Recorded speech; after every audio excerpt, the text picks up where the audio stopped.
Tom is the executive director for the Secular Humanist Group, which is a program of CFI.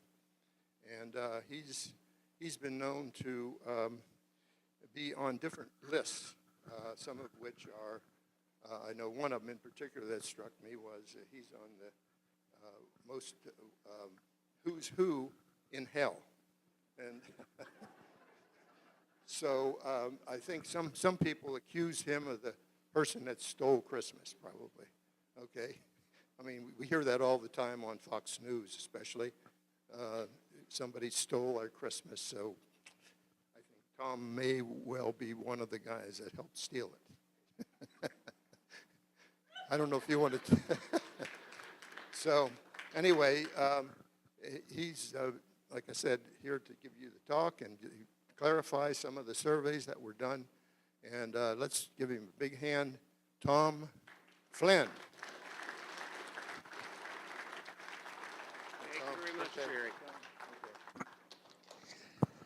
Well, it's great to be here with Freethought, Arizona. Great crowd here. Quick show of hands. How many people came here because they got one of those bilious yellow postcards in the mail? Ah, very good. Well, make sure you get in touch with the people from Freethought, Arizona. This is a great crowd, great group. I hope you'll all join. There we are. Okay, so our program is, who are these doubters anyway? The Demography of Unbelief. Now, I have to admit it, I am a secular humanist, and much like Jerry, a lot of those other things too. Now, what is a secular humanist? The old friend of mine, the late and much lamented,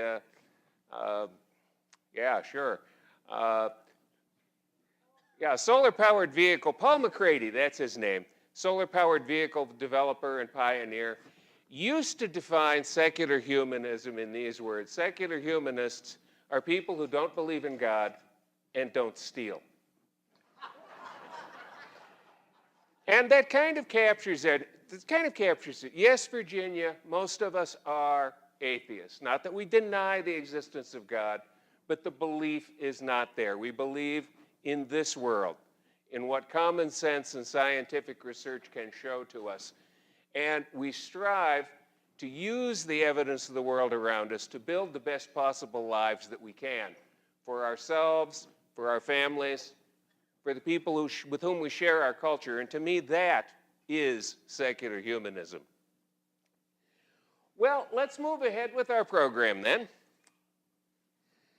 Believers and non-believers in religion don't agree about much. Sadly, one thing the devout and the debunkers do seem to agree on is that unbelief still occupies a marginal position in American life. Secular humanists, atheists, agnostics, freethinkers, too often we feel like we're on the outside looking in.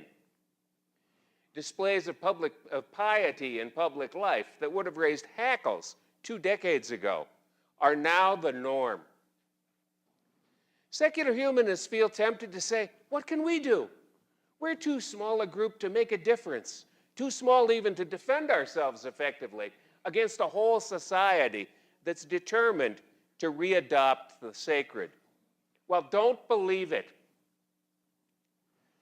As early as August 2000, much was made of a Gallup poll showing that fewer Americans would vote for an atheist presidential candidate than for a woman, a Jew, an African American, or a gay or lesbian. What's forgotten is that 49% of respondents, this was back in 2000, 15 years ago, 49% of respondents said they would vote for an atheist candidate. And that number was the highest seen since Gallup started tracking that question in the 1950s. Now, after about 10 years of little change, the figure broke 50% in an August 2011 survey. And now, according to Gallup, it stands at 58%.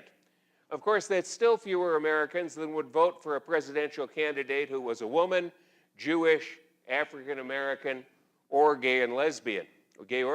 On the other hand, there is now one group for whose members fewer Americans would vote than for an atheist: socialists.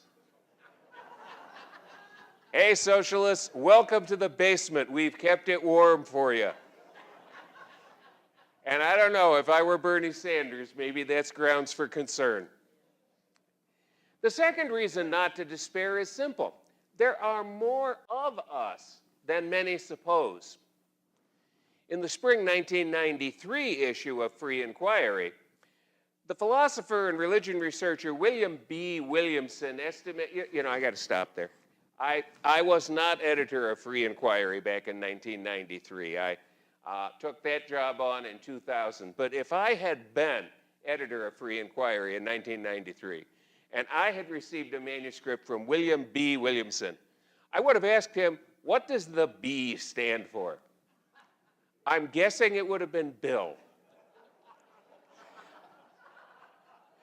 Well, at any rate, William Wild Bill Williamson estimated the total population belonging to atheist or humanist organizations or subscribing to movement publications at 187,000, or 178,000, pardon me. Now, as minorities go, that's vanishingly small. And if you listen to the religious right, it's about what you'd expect: a trifling fringe of village atheist misfits whose concerns are hopelessly remote from the American mainstream. By the way, that is an actual photograph of the Center for Inquiry's Board of Directors. But let's think about these numbers. So few of us, so many of them. What a bummer. But wait, when was that golden age when men and women of reason were in the majority? In ancient Greece? Forget it. The great thinkers and philosophers were a thin film across the top of a population immersed in the superstitions of the day. The heyday of Islamic culture that saved some of the learning of Greece and Rome, the work of a fringe, a tiny coterie. The early humanists of the Renaissance, another privileged elite. As for the Enlightenment, if Pat Robertson ever found himself a time machine, he could probably have snuffed it out by going back and dynamiting one salon in Paris and one parlor in Edinburgh. People like us have never been in the majority. For so much of human history, people like us had to do their work in atmospheres far more forbidding than anything we know today. And yet, somehow, people like us have driven many of the enduring accomplishments in which humanity takes pride. We've always performed and created and influenced society far, far out of proportion to our numbers. So maybe counting membership cards and subscriptions isn't the best way to gauge the size of our movement. If we take the whole spectrum of non-believers, from hard-bitten atheists to those among the self-described religious humanists who simply hold no transcendental beliefs, the whole nine, how many Americans might we be talking about? Well, it depends on when you look. 50 years ago, only 2 to 3% of Americans would admit to pollsters that they had no religious preference. By 1990, that figure had risen to 8%. Today, it stands just under 23%. So now let's see now. There are just about 322 million Americans. The Catholic Church counts babies and children, so we should too, just to keep things fair. So that's roughly 72,732,000 American men, women, and children who live outside of conventional religion. Now, if this sounds like a big deal, well, it is. Social scientist Barry Cosman, a leading expert on the demography of unbelief and a Center for Inquiry board member, has written the following regarding these 72,732,000 unbelievers. Increasing numbers of Americans seem to want to be free of religion and religious ties. He calls the rise of unbelief the most statistically significant trend in American religion. occurring in every religion and state of the Union and among all socioeconomic and racial groups. Now, are all of these 72,732,000 people atheists? Of course not. Some among them would say that they're not religious but spiritual, whatever that means. Still, as early as 2007, a Pew survey concluded that among those reporting no religious preference, atheists, agnostics, and hard seculars outnumbered the spiritual but searching by roughly 2 to 1. Other surveys suggest that the ratio is closer to half and half. There's actually some variance among the studies. Still, it's clear that the number of atheists and other hard seculars among the nuns is significant. In terms of the larger culture, of course, we're still a minority. But there are still more people like us today than there ever have been before. There are more non-religious Americans today than there are Hispanic Americans or African Americans. More non-religious people than the estimated LGBTQ population. More than 7 times as many non-believers as American Jews. More than 15 times as many non-believers as religiously active American Jews. Okay then, how marginal are we? Can 72,732,000 people form only a blip on the cultural radar scope that's too small to keep in focus? I don't think so. Well, if we form that larger community, then keeping track of our numbers is important. But in fact, as we'll see, until fairly recently, the social sciences gave unbelief short shrift in their zeal to study believers as expansively as possible. So let's take a chronological tour through the wonderful world of demographics and see what the numbers do and don't show about belief and unbelief in America. Wow. I see lots of people staring closely at that screen. Don't bother. This is just a generic chart of random demographic data. It's an illustration. It's not real data about atheism. It's just any old chart to set the tone. On the other hand, this is an actual picture of God. So how many Americans do and don't believe in God? And where does this data come from? Well, it does not come from the United States Census. The census has never asked whether people believed in God, and it stopped collecting data about denominational affiliation after the 1930 census. The logic back then was that for the census to collect information about religious identification would improperly entangle church and state. Ah, well, those were the days. So it's important to remember that when we're talking about how many Americans believe in God or go to which church, we're dependent on the private sector, for-profit and nonprofit, for our data. And for belief in God, the great granddaddy of all data sources is the Gallup poll.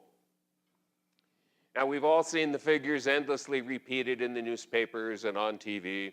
Surveys show that more than 90% of Americans believe in God, a figure that's held steady since the 1940s. Well, yes and no. Did you know that in 1976, the Gallup organization started asking not just whether respondents believed in God, but whether they believed in God or a universal spirit? Yes, they changed the question.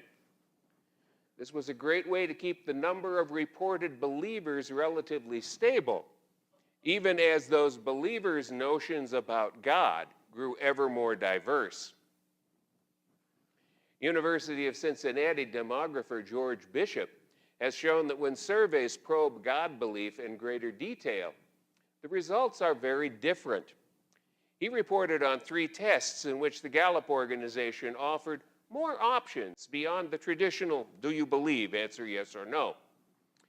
Given more choices, 8 to 10% of respondents said, don't really think there is a God.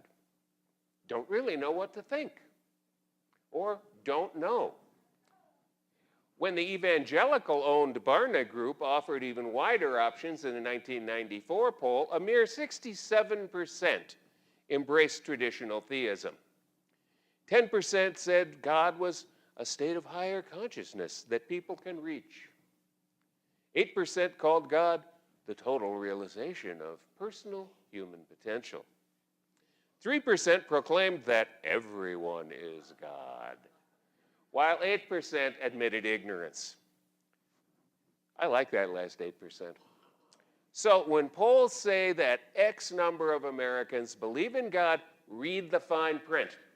The numbers can vary depending who is asking and what is being asked. Now, we'll hear more later about the challenges of measuring religious belief and the way the typical approaches to measuring belief can complicate the measurement of unbelief. So we're going to pop from topic to topic now. It's kind of like being under a huge big top and focusing first on this ring and then on that one. Given the complexity of the subject, it can't be helped. Okay, another factoid we always see in the press concerns religious belief among scientists. This seemingly arcane statistic has enormous emotional resonance, probably because fundamentalists hope to scare people away from Darwin by showing that atheism is so prevalent among scientists, while we seculars hope to show what a smart option unbelief must be by showing that atheism is so prevalent among scientists.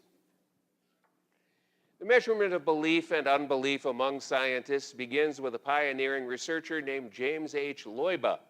From 1898 to 1933, he was a professor of psychology at Bryn Mawr College in Philadelphia. In a famous 1916 study, Loiba surveyed the religious opinions of 1,000 biologists, mathematicians, astronomers, and physicists. The study attracted enormous attention at the time, with its then scandalous finding that only about 40% of American scientists believed in God or an afterlife. Loiba repeated the survey in 1933, obtaining similar results. We'll hear more about James Loiba's surveys and about some replications of them in our own time that also attracted great media attention. But first, we have to jump to another ring. Another term often heard in the news is nuns, and no, I don't mean these gals.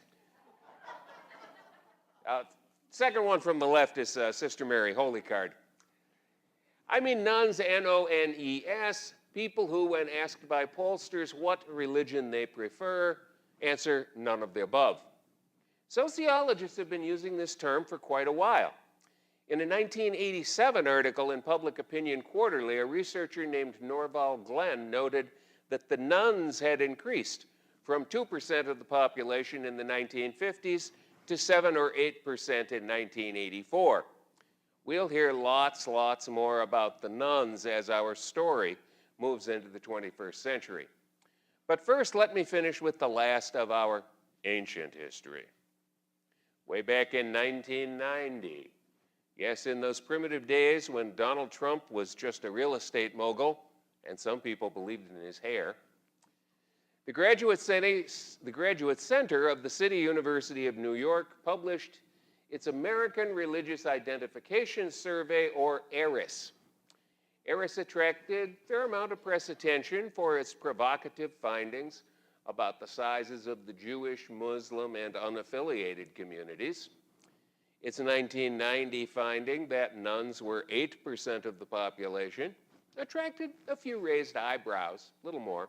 We'll hear a lot more about ARIS, which has emerged as a major source of information on belief and unbelief. But now let's move forward to 1995. In that year, Free Inquiry received a $30,000 grant to conduct a nationwide telephone survey using the same methodologies as Gallup and other mainstream pollsters.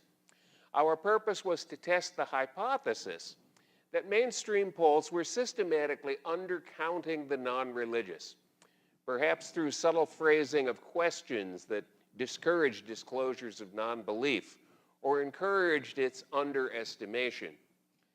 Free Inquiry's poll was carefully designed to avoid pro or anti-religious skew. Unlike Gallup's yes or no, all or nothing, do you believe in God or a universal spirit question, we posed a battery of questions to find out not only whether respondents believed, but just what sort of God each respondent did or didn't believe in. When the results came back, we were crestfallen. We'd just spent 30 grand proving the Gallup poll reliable. For example, 88.6% of the respondents to our survey said they believed in a God who answers prayers, which tracked Gallup's numbers at those times. Good news is that number is much lower today. Well, the details can be found in the summer 1996 issue of Free Inquiry. To some degree, they make embarrassing reading.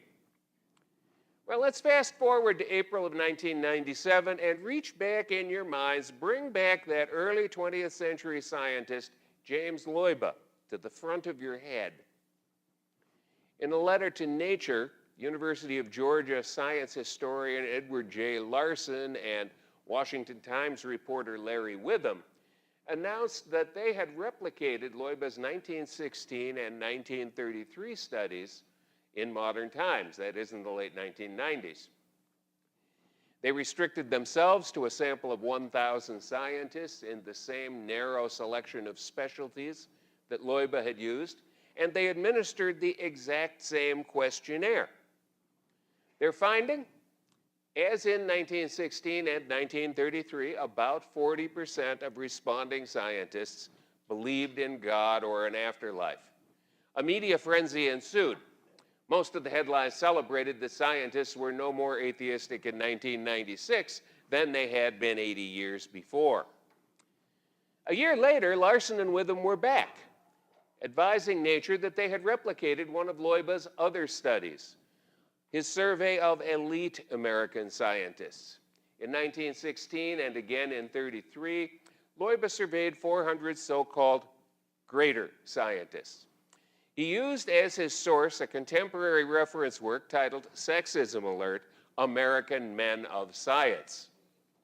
As for some reason this work is no longer published, Larson and Witham constructed their sample of elite scientists by polling 517 members of the National Academy of Sciences. The results were stunning. Where Larson and Witham's previous study had showed that the level of unbelief among scientists in general had remained stable since 1916. Their new study suggested that unbelief had made vast strides among elite scientists.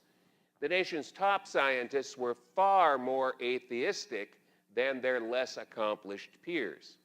At the same time, top scientists were much, much more atheistic than their predecessors had been in Loiba's studies early in the 20th century. Two examples will suffice. In 1914, Loiba found that 27.7% of elite scientists had a personal belief in God.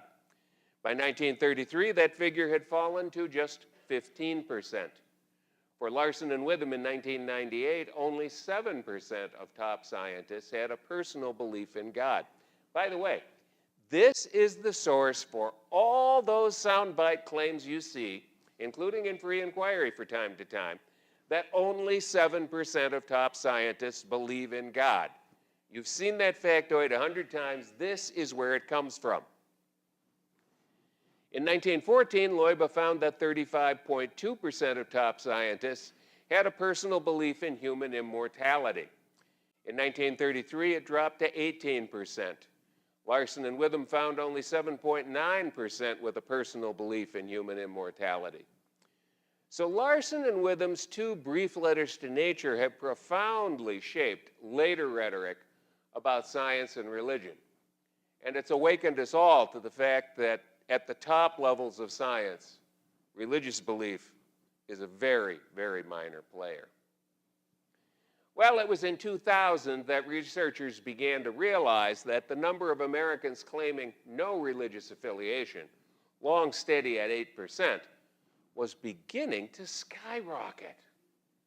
In that year, a survey by the Scripps Howard News Service and the Ohio University School of Journalism reported that 11.24% of U.S. adults reported their preference as none. Again, this was in 2000. That was then equivalent to 24 million Americans, making the non-religious the nation's second largest life stance group, outnumbering members of any single sect or denomination except Roman Catholics. In 2001, the Graduate Center of the City University of New York published its new American Religious Identification Survey, cleverly titled ARIS 2001. ARIS 2001 closely replicated the 1990 ARIS study. This was great because it allowed detailed study of how religious identifications had changed over those 11 years. The 2001 study found that the no religious preference population had jumped again to an unprecedented 14%. It almost doubled since the 1990 study. That got widespread attention, and the rise of the nuns emerged as a topic for research and punditry alike. By the early 2000s, a debate was in full swing over what the rise of the nuns meant. If 14% of Americans were nuns, did that mean that they were all, or even mostly, atheists and humanists? In a 2003 Free Inquiry article, the eminent sociologist Otis Dudley Duncan argued that as many as 60% of the nuns were probably denomination shoppers, eclectic spiritual seekers, or maybe believers temporarily between churches. Don't make too much of the rise of the nuns, Duncan warned. The actual number of atheists, agnostics, and other hard seculars might not be growing that much or at all. Duncan's objection would remain unanswerable for about a year. In 2004, a major survey co-sponsored by the Pew Forum on Religion and Public Life changed the landscape. The fourth National Survey of Religion and Politics was conducted in the spring of 2004. The survey was directed by John C. Green, a political scientist at the University of Akron and director of the university's Ray C. Bliss Institute of Applied Politics. Ray C. Bliss must have been one happy fellow. So for convenience hereafter, I will refer to this as the Pew Bliss study, and this may be the only time I will ever use the words Pew and Bliss in the same sentence. This study confirmed that the category of nuns was continuing to expand, and it gave us our first detailed information about the category's composition. Otis Dudley Duncan's speculative question about the category's makeup could at last be answered. Pew Bliss was the first major study to peg the nuns, a group it called the unaffiliated, at another new high. It found that the nuns had reached 16% of the general population, then equivalent to about 50 million Americans. Well, that's great, but the big question is, who are these unaffiliated people? Well, Pew Bliss found that of the unaffiliated 16%, and this whole pie represents the 16% of the population who are unaffiliated. The golden slice, 20%, or 3.2% of the total population, are atheists and agnostics. The green slice, 47% of the unaffiliated, or 7.5% of the total population, these are the so-called hard seculars. You know, they don't tick the box to say, yeah, I'm an atheist, or yeah, I am an agnostic. But on lifestyle questions, they report no significant religious behavior. Finally, we have the blue slice, 33% of the unaffiliated, about 5.3% of the population. They are unaffiliated but believers. They may label themselves as spiritual but not religious. Green described them as people with no religious affiliation who nonetheless believe in God or the soul. Put it all together, the green slice and the gold slice, the self-proclaimed atheists and agnostics and the hard seculars, and that's 10.7% of the population, atheists, agnostics, and seculars, to 5.3% believers. Now remember, this is as of 2004. The important thing here is that Otis Duncan's hypothesis that the nuns are mostly believers would seem to be refuted. To the contrary, Publius found that non-believers outnumber believers among the nuns roughly 2 to 1. September 2006 saw the first in a series of provocative but badly flawed studies from Baylor University. To give you an idea what to expect, know that Baylor is the world's largest Baptist university, that the study was partly funded by the highly pro-religious John Templeton Foundation, and that one of its directors was the former sociological wunderkind Rodney Stark, famous for erroneously proclaiming the death of secularization.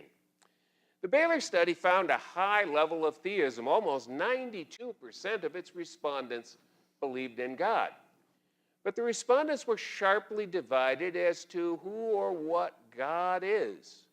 Is he authoritarian? Is he benevolent? Is he a critical God who monitors world affairs but never intervenes? Or is he distant, essentially the aloof God of deism? And the folks in the Baptist study, the Baylor study, were kind of evenly divided on that. Writing in Free Inquiry, one religion scholar called the Baylor study deficient in uncountable ways and all but useless. Among its strange findings, while it claimed to be the most extensive survey on American religion ever published, when you delve into the notes, it's actually based on just over 1,700 respondents. And some of those were surveyed by telephone and some by mail. That's really a pretty modest sample, and the mixture of survey methods makes analysis difficult. The questionnaire was written from the standpoint that Protestant Christianity was the norm, and all other religious orientations were pitiable exceptions. Small wonder, then, that it found smaller numbers of atheists or devout non-Christians than most of its contemporaries.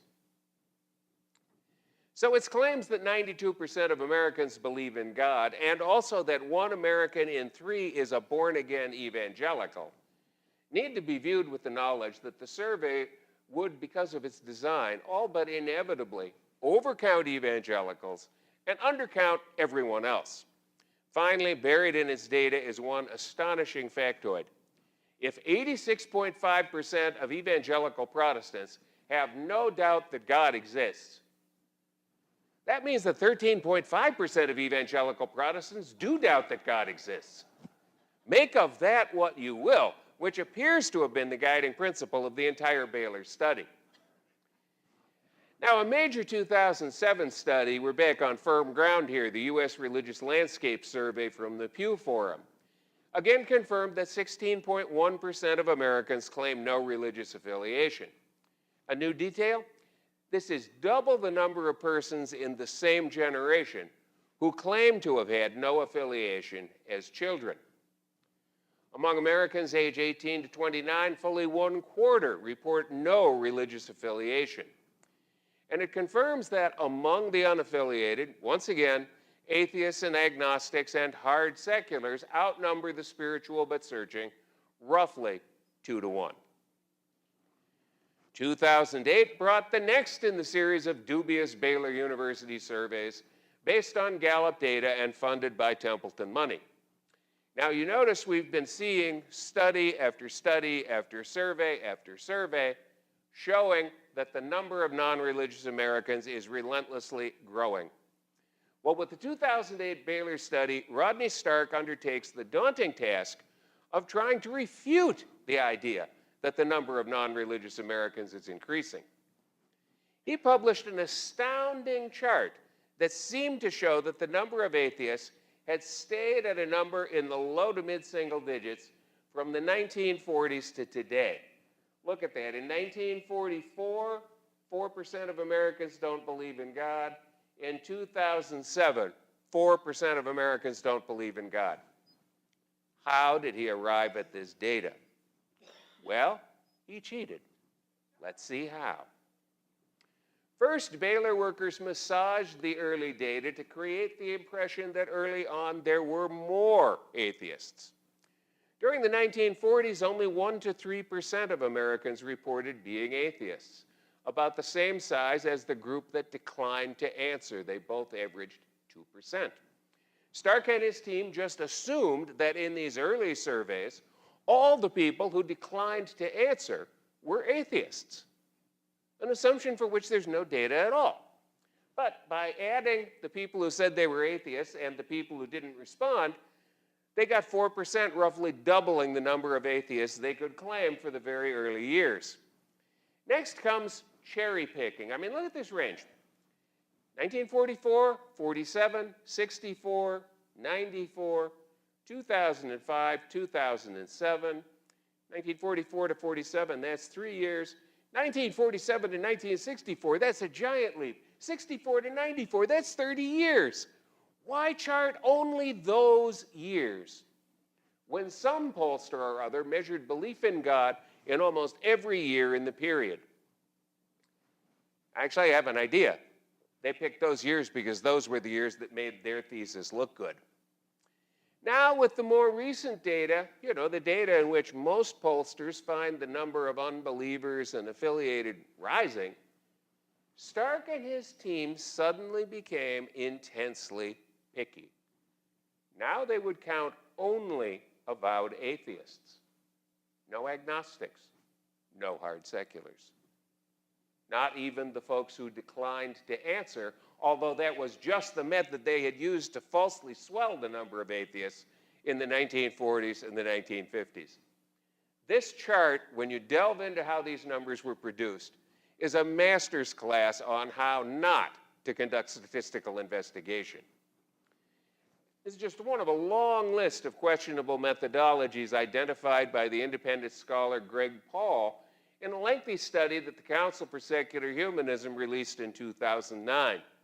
You can read it yourself at that jaw-breaking URL below. If in the question period, if somebody wants to look this study up, ask me for slide 162 and we'll go back to it. In March 2009, an additional American religious identification study appeared, ARIS 2008. Now, this time it came from Trinity College's Institute for the Study of Secularism in Society and Culture, which was a fancy way of saying that Barry Cosman and Ariel Alcazar were no longer at the City University of New York. They'd moved to Trinity. So they're still doing the study. According to the principal findings of ARIS 2008, quoting now, the challenge to Christianity in the U.S. does not come from other religions, but rather from a rejection of all forms of organized religion. Based on their responses to questions about God, if not on what labels they choose to describe themselves, an astonishing 24% of respondents are effectively atheists, agnostics, or deists. Quoting again, one sign of the lack of attachment of Americans to religion is that 27% do not expect a religious funeral at their death. Still, for technical reasons, ARIS 2008 finds the number of religiously unaffiliated a bit smaller than other recent studies. It finds 15% compared with the 16.1% reported by Pew Bliss around the same time. I see Barry Cosman a few times each year, and one time I took advantage of the opportunity and asked him why his figures for the nuns were always a little bit smaller than everybody else's. Here's his answer: I don't know. Humility, it's a great thing in a scientist. Okay, we're closing in on the present day. In a 2012 study from the Pew Forum, the nuns were found to make up 20% of all Americans, a new record. Last year, Barry Cosman released a new study of secularism among today's college students that was summarized in the June-July 2014 Free Inquiry. The study was a joint project of Cosman's Institute for the Study of Secularism in Society and Culture, the current publisher of the ARIS studies, and the Center for Inquiry. And it measured attitudes among religious, secular, and so-called spiritual students. One of the questions explored was this: among today's students, what does it mean to be secular? In other words, how do students understand that term?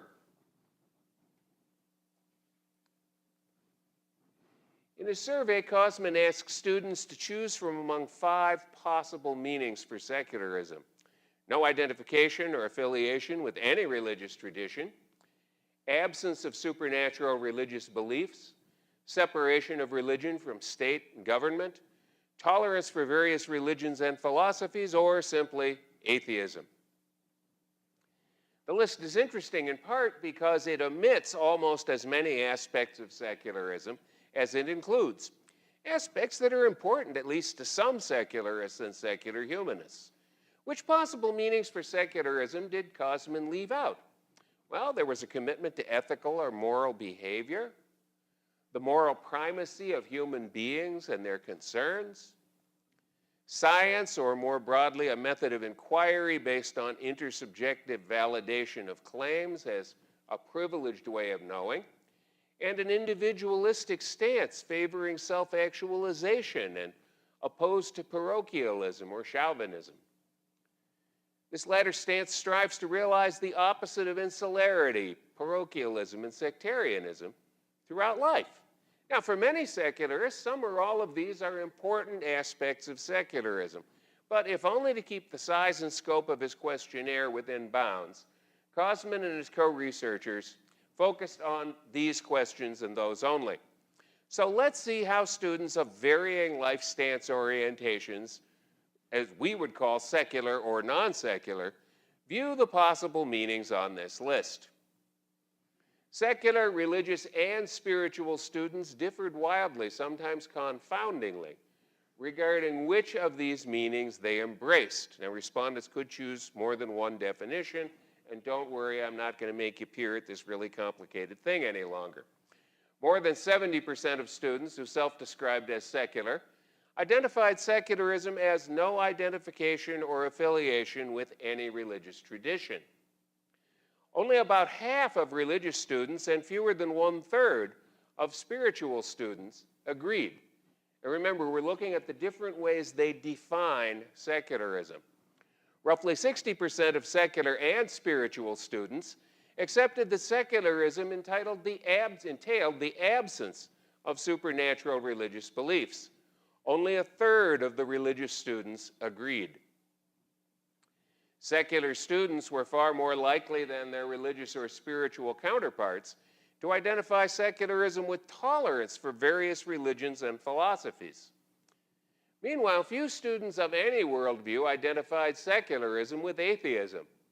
I think many older seculars will find it surprising that so few student respondents, especially those who identified themselves as secular, reported associating their secularism with atheism.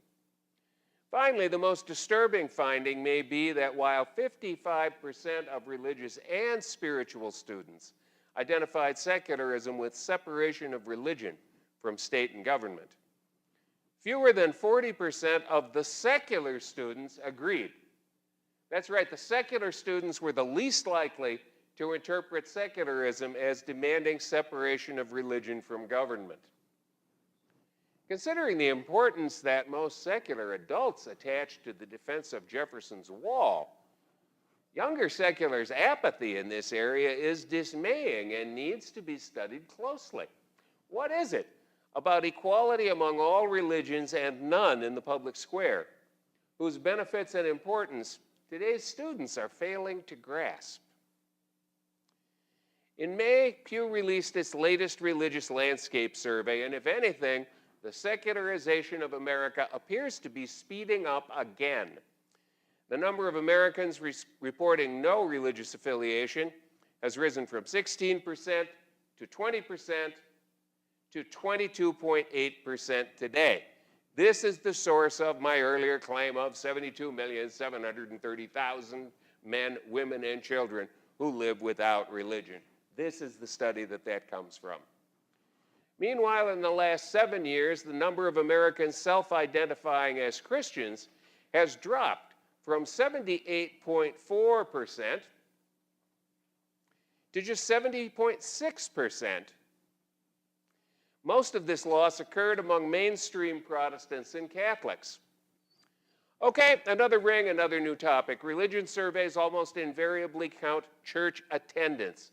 But who's not in church? And yes, I had to look quite a while to find a church that funny looking. Unchurched Americans are considerably more numerous than the religiously unaffiliated. After all, it's easy to claim an affiliation yet not belong to any particular actual church. So it's estimated that the unchurched comprise something between 35 and 50% of the population.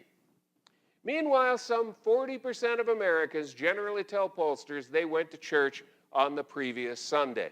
This is one of the most robust figures in the social sciences. You do a survey, 40% of American adults will tell you they were in church last Sunday. Now, this is intriguing because if it were true, more Americans would be going to church each Sunday than all the nation's churches can possibly seat.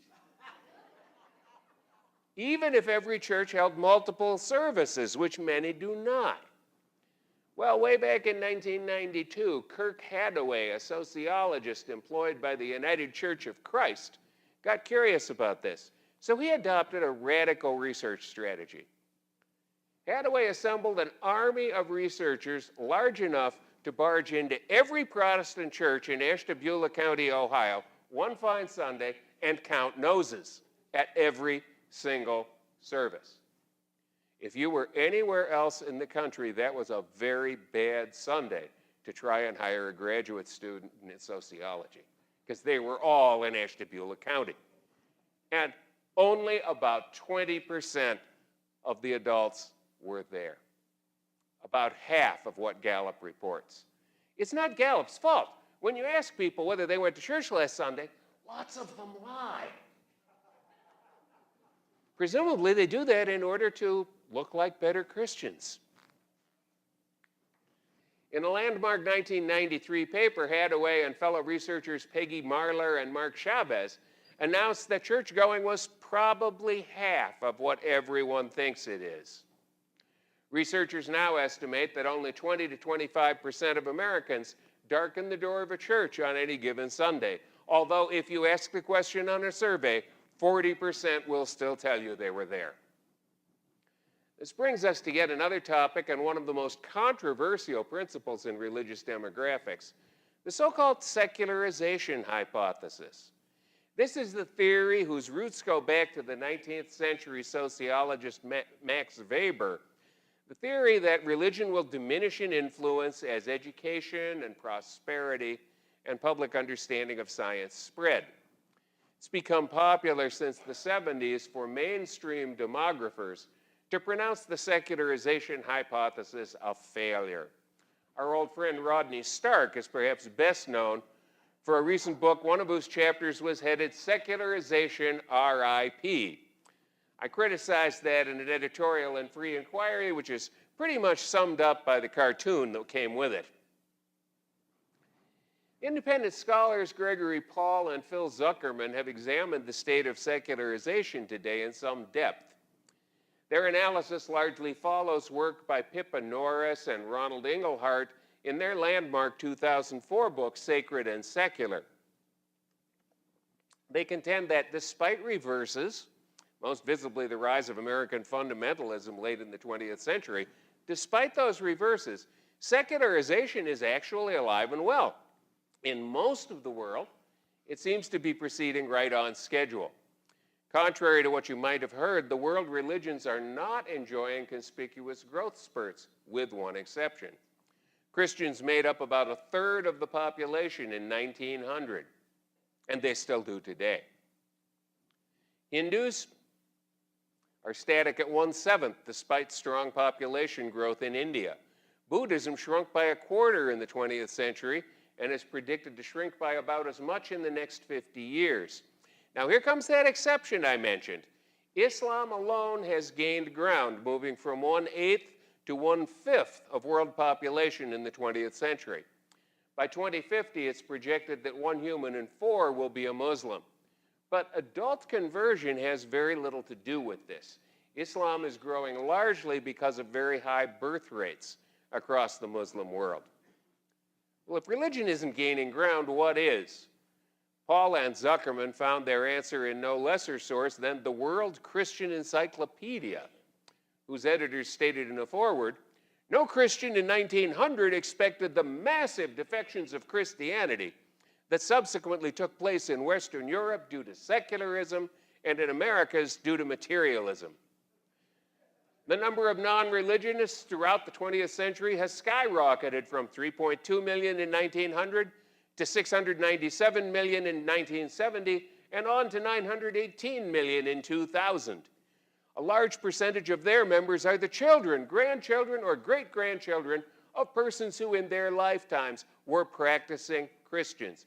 Remember, these are the words of the World Christian Encyclopedia.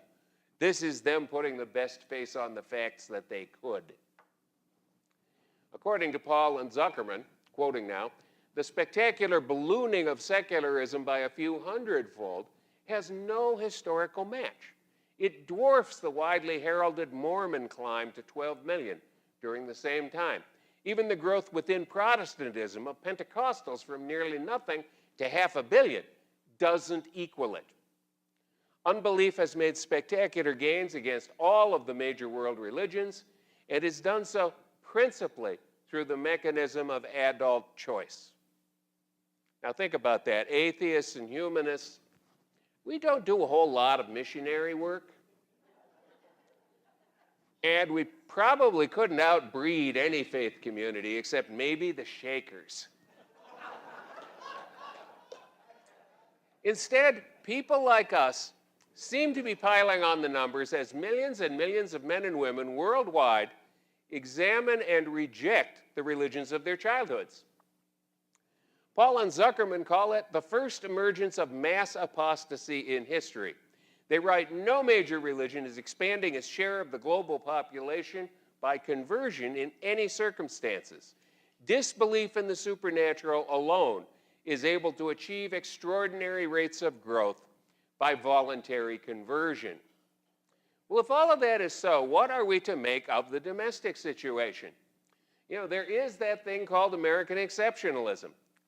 When secular humanists get together, we like to commiserate about how America is, almost nearly kind of sort of theocracy. But things aren't that bad.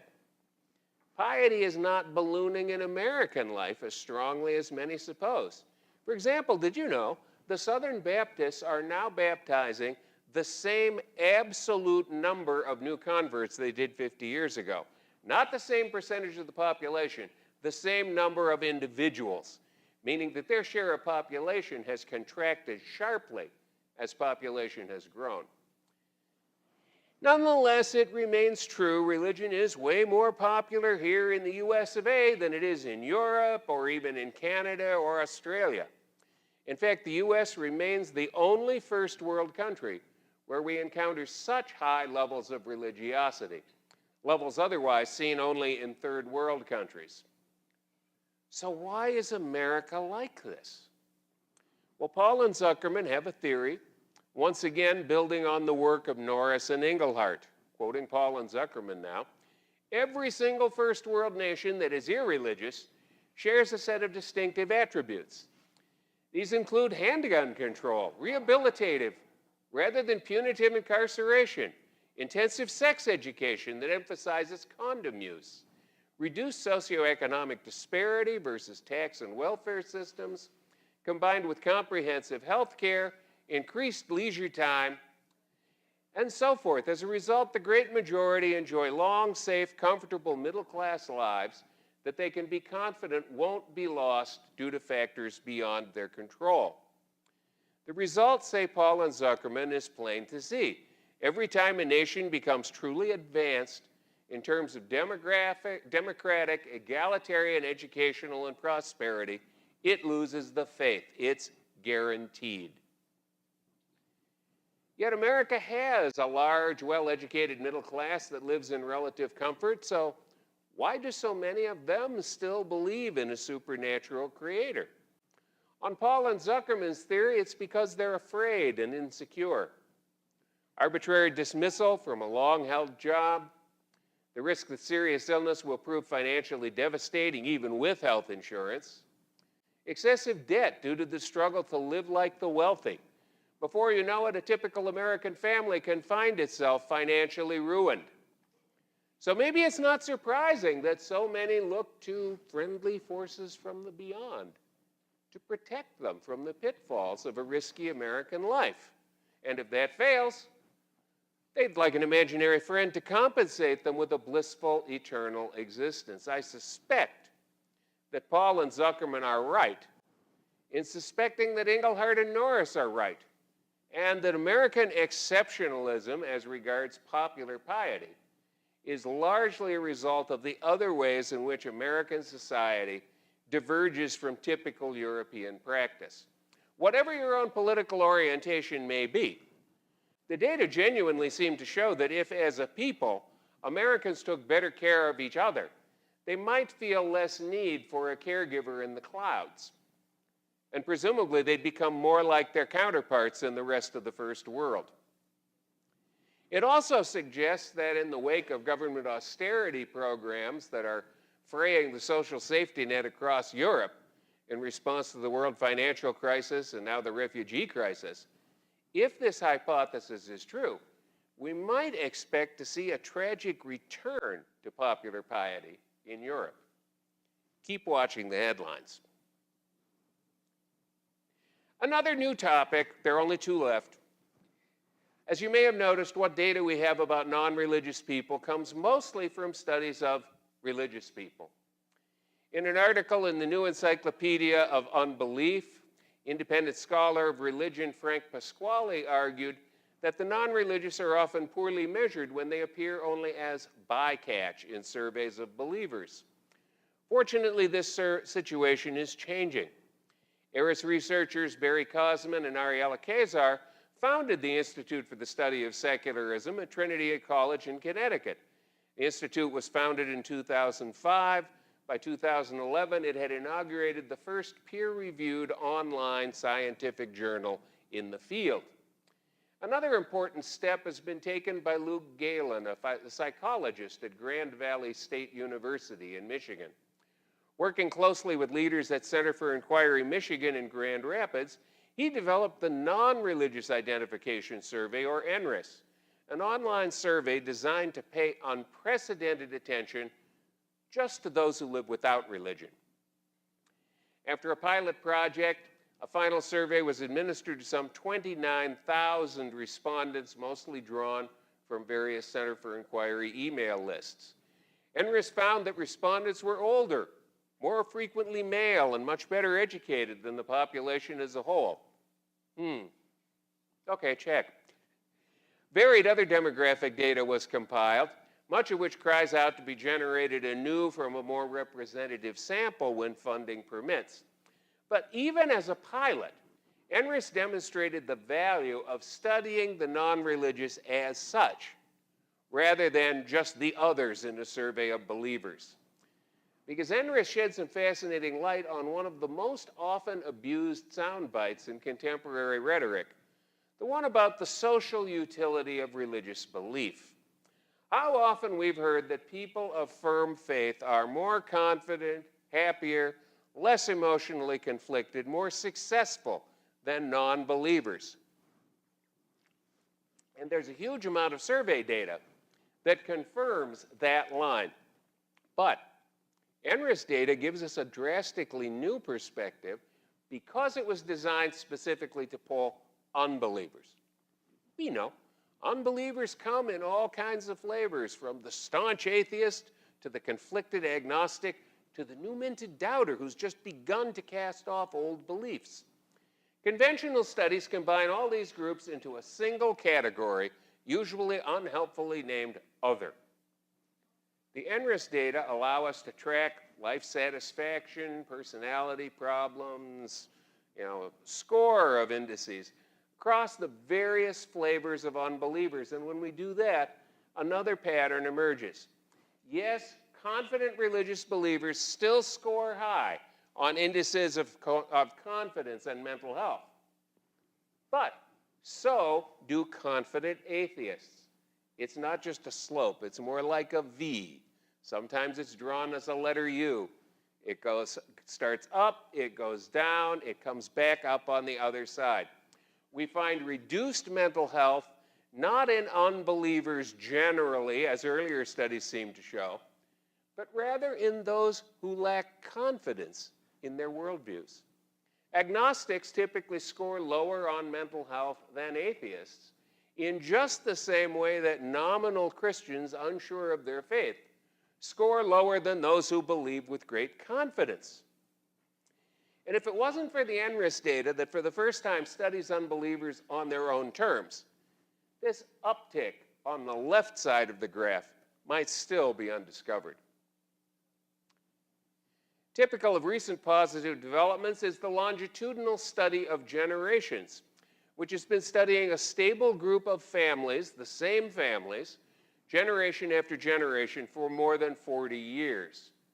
In 2013, the researchers added overtly secular families to a sample that it had previously divided only by religious affiliation.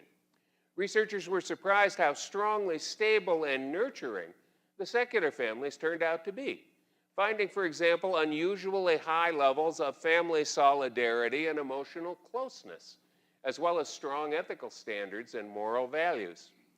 The study's lead researcher said that many secular families were more coherent and passionate about their ethical principles than some of the religious parents in our study, leading goal-filled lives characterized by moral direction and sense of life having a purpose. Perhaps Dr. Vern Bengston needn't have been surprised.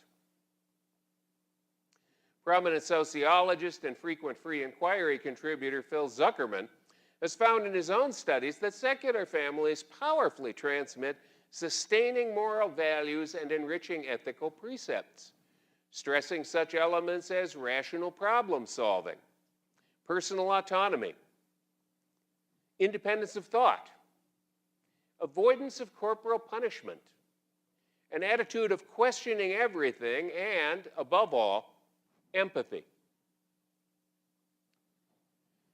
So they're in no one's hands but their own, yet in spite of that, secular families appear to be in good hands indeed. Well, now I'm coming to the point in this presentation that you've all been waiting for, the last new topic. People always ask me what the numbers show about the prison population. Believers love to claim that morality is impossible without religion. If that were true, jails and prisons should be brimming with atheists. But are they?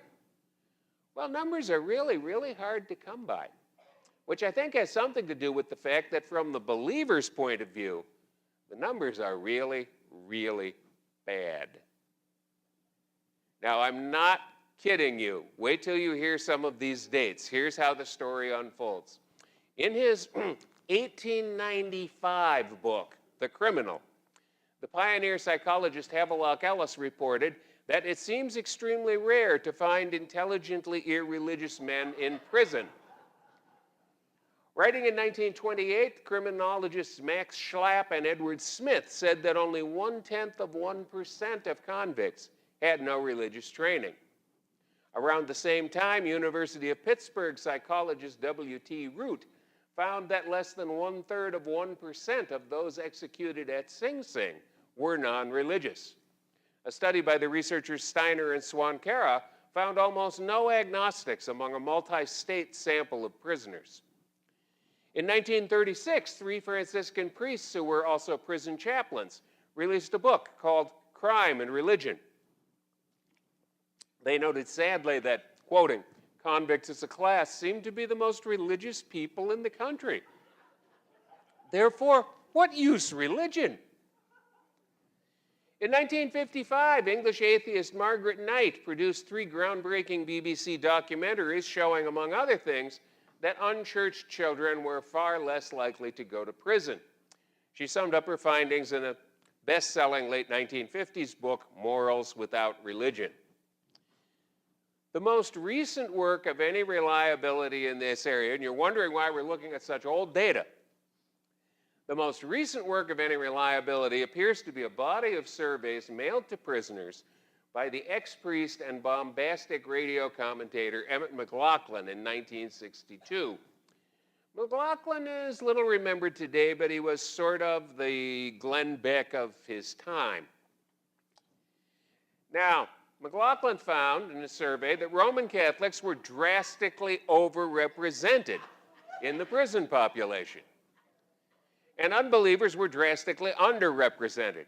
It's all summed up along with the best summary of prior religion in prison studies in print in McLaughlin's cranky little 1962 book, Crime and Immorality in the Catholic Church. And there, until quite recently, the data ends.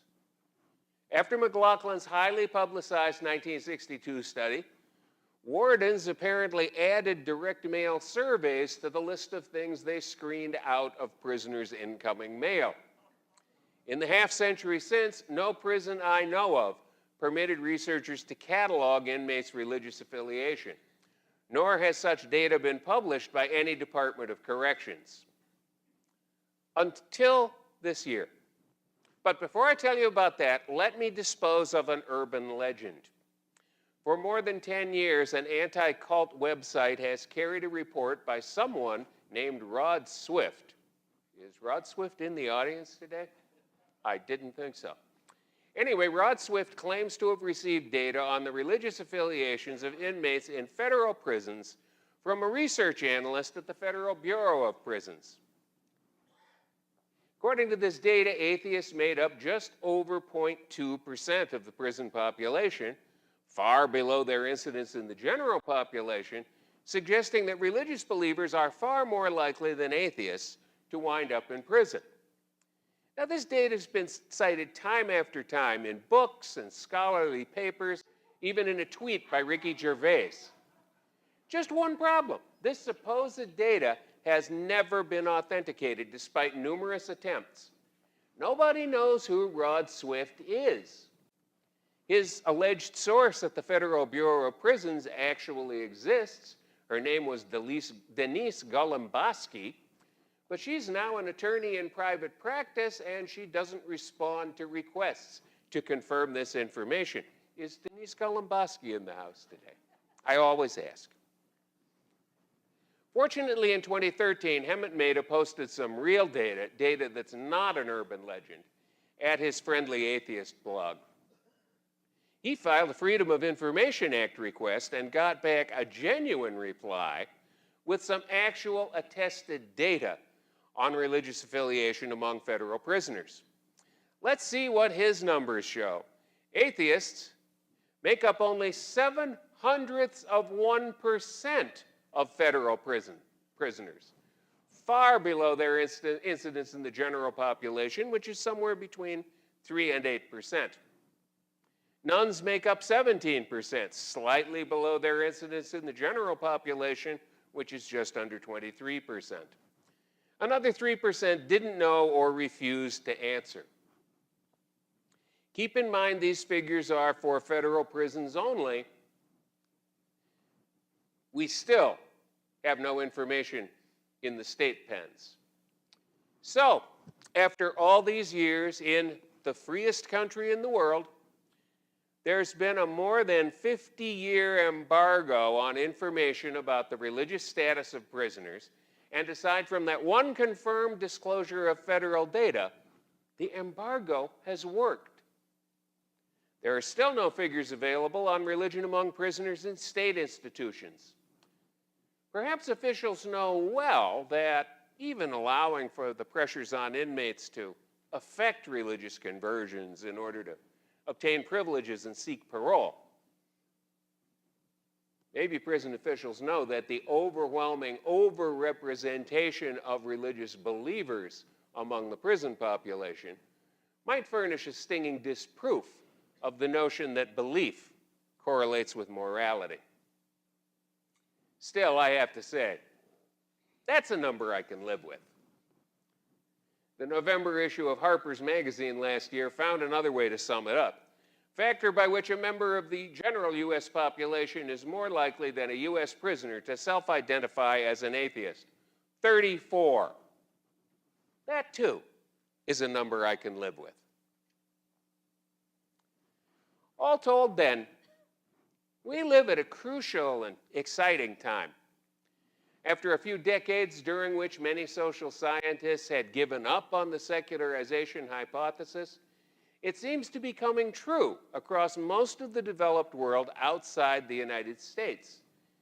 And even in the US, such phenomena as the rise of the nuns and the unprecedented irreligiosity among the young give hope that the religious right high tide that so saturated US politics is now beginning to ebb.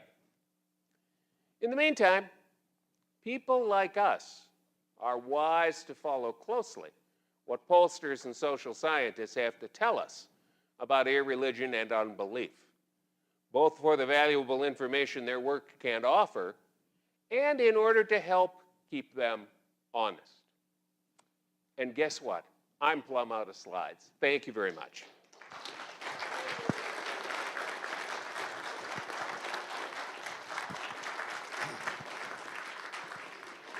Thank you, Tom.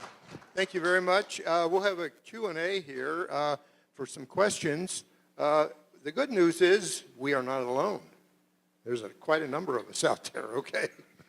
Okay, so if you have any questions for Tom, come up and ask me here at the... Okay. Yeah, hi, Tom. Hi, Jazz. Yeah. I've never met this man. In the data about the definition of secularism, was it a multiple choice or was it just check one and all the others? It was multiple choice. Respondents could choose more than one. Oh, okay. And that's why you saw a lot of percentages that were over 100%. That's right. Yeah, great. Thank you. Anyone else?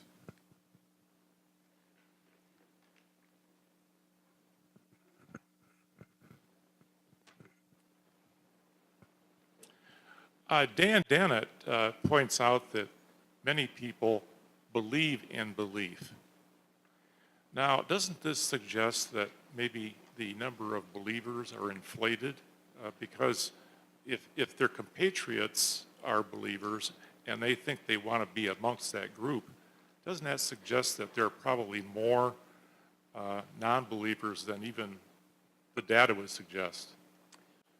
That's an interesting question. And, I mentioned back in 1993, we tried to look behind that particular curtain, and there have been other surveys that have tried to ask very, very detailed questions, hoping to tease out closet unbelievers. And there don't seem to be a huge number of them. Now, this is in the context that now we're up to 22.8% unaffiliated.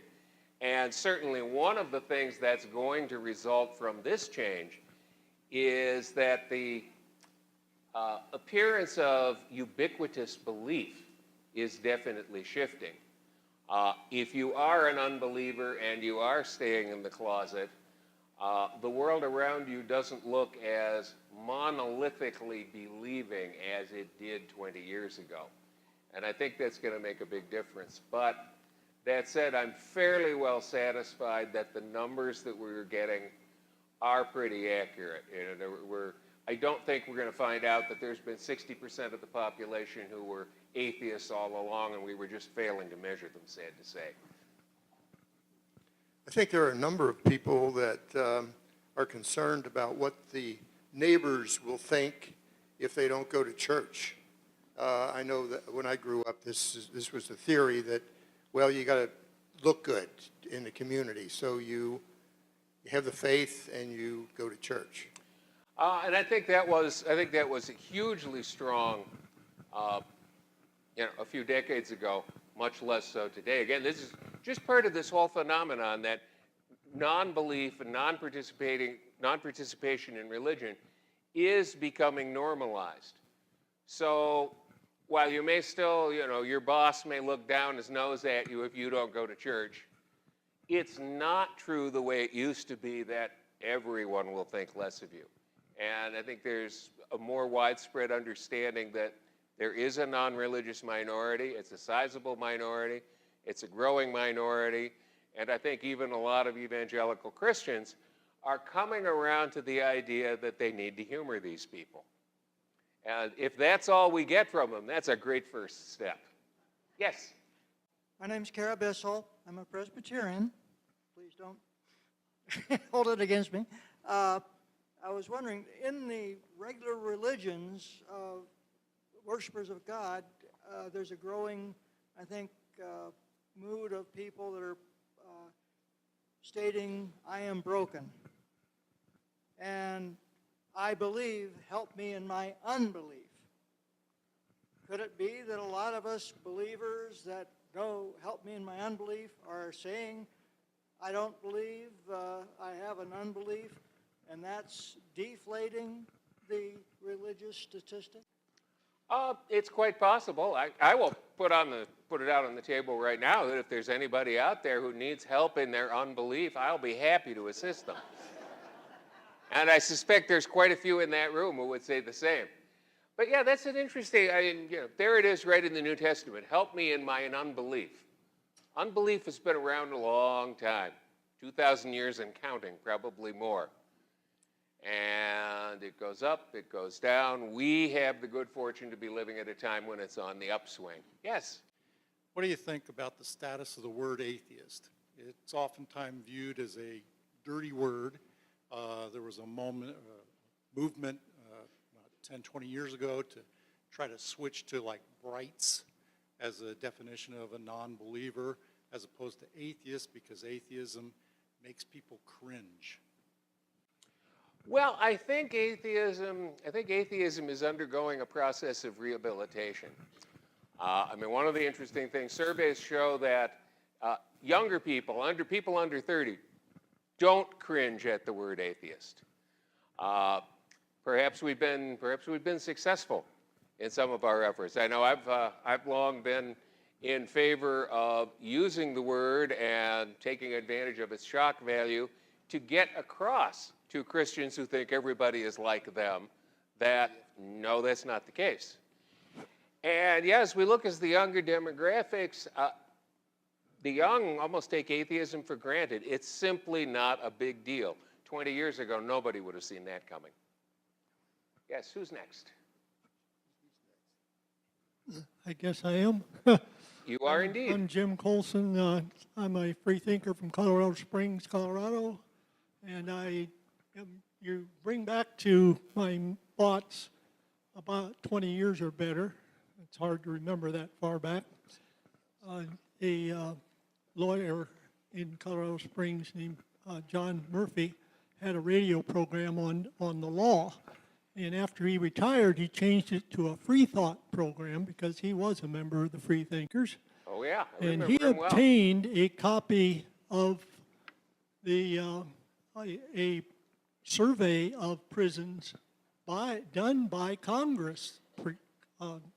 And he gave a lot of the same statistics you were giving. And it really interested me that how they have updated.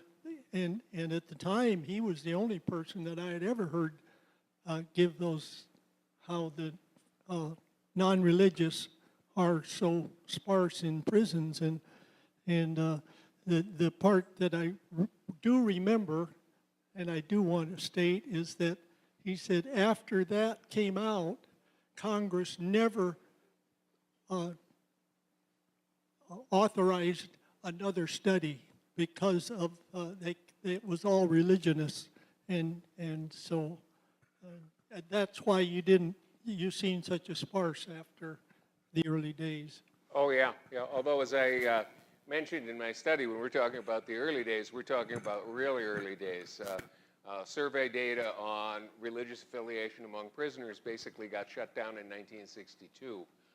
I don't know this for certain, but I have a feeling that Mr. Murphy got a hold of that Rod Swift data, which was all over the internet. It was ubiquitous, but we can't find any particular basis for it. Fortunately, now we have data whose veracity we know completely, and it even tells a better story. Oh yeah, no, we know that this Rod Swift stuff is on the internet now. It came from an anti-cult organization that developed the information conventionally in some way, pre-internet. But it may be correct data, but we can't confirm it. Yes. It seems like a lot of the data validates what Mark said about religion being the opiate of the people, in the sense of when people's lives are stressful and in pain, they need opiate in the sense of a painkiller, which is really the sense Marx meant it. My question, though, is more along concerning the hard seculars, which seem to be like 2 to 1 proportional of that 10% of the population that is a nun. Are those really like the New Agers? If so, is it fair to count them as true seculars? Are they just mislabeled? Are the New Agers, which has happened in my experience sometimes, who will mislabel themselves as an atheist, even though they believe in some, mystical energy force in the universe, but they call themselves an atheist because they just don't go to a Christian church or a synagogue? Well, that's the reason that the better design studies today examine people's beliefs with a variety of questions and a variety of questioning techniques. Most of the New Agers actually wind up in the spiritual but seeking category, which is about 5% of the population. The hard seculars, this is interesting, and this gives you some picture of the power of the better design surveys today. Of course, the surveys ask, are you an atheist? Check here. Are you an agnostic? Check here. And some people check that box, 3 to 8% of the population in most surveys. But then there's this other group, about another 10%, who don't check those boxes. They don't say, I'm an agnostic. They don't say, I'm an atheist. But when you look at the lifestyle questions, when you ask them, have you been to church this year? Is religion very important to you? What do you expect to have happen when you die? Questions like that. It turns out that these people who didn't check atheist or agnostic, who didn't tick that box, nonetheless are living completely without religion. And that's why we call them the hard seculars. In their answers to the lifestyle questions, they're revealing that their behaviors and their lifestyle are exactly the same as the atheists and agnostics. The only difference is they don't tick that box. And they're roughly 10% of the population. No, this does not count as going to church. For one thing, as you can clearly see, I am not wearing a colander on my head.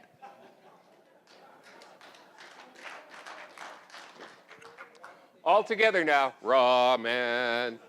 Yes. Well, I've been trying to figure out how to formulate this question. It's very broad, open, and somewhat philosophical, but has to do with what is, I think, the bottom line in believing, or actually the final place that people occupy before they go into non-belief. And I've run into a lot of these people, so I'm curious to know what you might say to them. And they say that, well, I believe that there's something, or even more so, I believe that there's got to be something. So I'm wondering if what you think that says about the current state of human understanding of our place in the universe, if you will, for people to be clinging to this notion that there's got to be something, whatever that means. Obviously it's very vague, and like I said, that's probably the last position that someone holds between belief and non-belief. Well, I think on one level there's got to be something. Here, for example, is water. But no, seriously. Yeah, and this is a growing, the number of people who give reports like that, responses like that on surveys is growing. And it does seem to be the last step in the direction of soon, someday, genuine unbelief. But yeah, we grow up in a world that doesn't make a lot of sense to us. We grow up, as children, we think that our parents are omnipotent, and we have to learn the hard way that this is not true. We grow up ascribing agency to our stuffed animals, the wind, the sun. We think everything thinks like we do. We think everything is like us. And part of growing up is realizing how far removed from the human, how deeply, utterly, sometimes horribly not like us, most of the universe is. So yes, I think that that sense of, oh, there's got to be something is, that last desperate effort to grasp at the supernatural, to hang on to this idea that the world really runs according to the rules we intuited back when we were kids, and we learned from our religious backgrounds if we grew up religious. But if we don't grow up religious, the traditional religious worldview has so much in common with the way children view the world, the way children view their parents, and the way children ascribe agency indiscriminately. Whether we grew up religious or non-religious, we've all had that experience. And it's a continual temptation to reach out and grab onto that supernatural belief, except for the fact that it's not true, but I digress. But yeah, in the sense that so many people are willing to be open about such a transparently desperate stratagem, I kind of view that as progress. Thanks for the question. It's a great question. Yes? Yes, I want to get your response on my comment. 7. No, go ahead. About the military, the U.S. military, right? I've noticed something that starting around 15 years ago, it appeared as if the establishment could not fight a war, especially an unjust war, without that damned religious factor. And I want to get your comment on that, that's all. See what you have to say about it. It's like they couldn't pull it off without getting the right-wing extremists involved, right? Oh, well, I mean, Ronald Reagan couldn't get through a speech without ending "So help me God," and that was a new thing. Eisenhower didn't end every speech with "Help me God." LBJ didn't. Since Reagan mainstreamed that, very, very few American politicians at the local or state or federal level have dared to make a pronouncement more than, "Hi, good to see you, how are you?" without adding "So help me God" or "God bless America." And yeah, certainly, I mean, we're seeing, we're seeing in the Republican primary campaigns, we're seeing in some of the rhetoric about from Trump, for example, that this whole effusion of public Christianity with the military has really gotten to the point that you almost have to carry on like a crusader in order to be convincing that you love America and want to defend it. And in a world where the only religion that's growing in numbers is Muslim, that's a dangerous mindset. I'm pretty hawkish on terrorism. I'm downright against it. But I don't think painting crosses on our shields is a productive way to fight it. Well, if that's all, I will hand things over to Jerry for parting comments, after reminding you that in a few moments I'll be out in the hall and you'll be able to buy any number of Tom Flynn books that you want on the subjects that have absolutely nothing to do with today's talk. Thank you. Thank you, Tom. Thank you very much. If you enjoyed Tom's talk, at 6 o'clock in Phoenix, he's going to be talking about the naked public square.